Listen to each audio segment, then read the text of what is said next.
Okay, so I started with this first statement. By 1913, America had become the wealthiest nation in the world, using while having no federal income taxes and only using tariffs.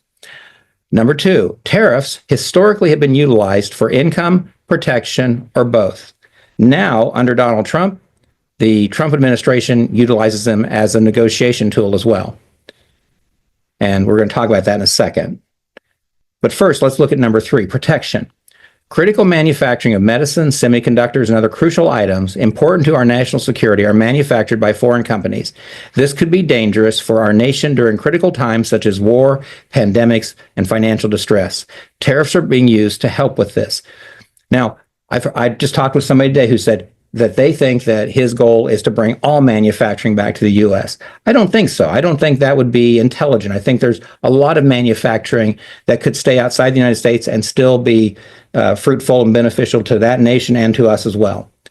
But there are key things that are critical: medicine, semiconductors, which go into everything, certain equipment used for military conflict, certain issues for financial institutions and so on, certain electronics and artificial intelligence, etc.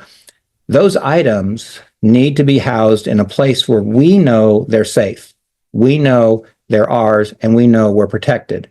But that doesn't mean we have to have everything moved back to the U.S. I've also talked to people who tell me, well, there's just no way to tool up fast enough to get all this manufacturing back here. No, that's silly, because we have car companies now. And one of the things that President Trump has said is that if you manufactured here, there'd be no tariffs. And we have car companies that are foreign companies that have manufacturing plants in the U.S., and they're just ramping those up. They're adding more workers. They're increasing the size of the plant. So they're not building from scratch. They're just increasing what they currently have. And that, truthfully, could help a lot. So the reality is that not bringing everything back here, but bringing the critical infrastructure items back here may be essential to where we are a decade, two, or more down the road. Number two, income. So tariffs have been used for protection. Now they're being used for income, or they have been used for income. With almost $37 trillion in U.S. liabilities, the U.S. needs additional financial resources to cover our annual budget and pay off our national debt. Yes, DOGE is going to help us find savings. And I think that's fantastic. And hopefully those savings will lock in, because Congress will do their job and they'll put in spending controls, and we'll have a balanced budget and things will work like they should, which would be fantastic.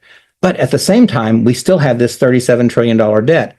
And if tariffs could bring in income from the External Revenue Service, that might make it so we could pay off that debt faster. It might also make it so that we could lower the taxes to U.S. citizens, the IRS. Trump has floated a couple of times that he would like to see those who make $150,000 or less not pay taxes. He's floated the idea of senior citizens not paying taxes on Social Security.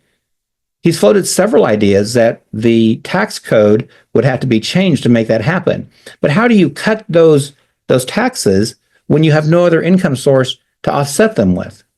And so having a good balance between an ERS and an IRS could be essential to making this happen. And doing so, and we'll talk about the dangers of it, without destroying our economies and other economies around the world simultaneously, is a difficult maneuver. And we're going to have to decide if we feel confident that he and his team have the ability to do so. But that brings me to the third point, negotiation. President Trump, in his first presidency, Trump administration 1.0, utilized tariffs to effectively negotiate foreign trade imbalances during his first presidency, and hopefully he'll have similar results this time as well. And that's really important, is that if he can make it so that we have a good balance of trade, a fair balance of trade, then in reality, we could not only have good income to pay our bills, we could have better protection for our nation, and we could have better relationships with other countries that we work with. So those are the three pieces: protection, income, and negotiation tools he's looking at using to bring this piece of the discussion together.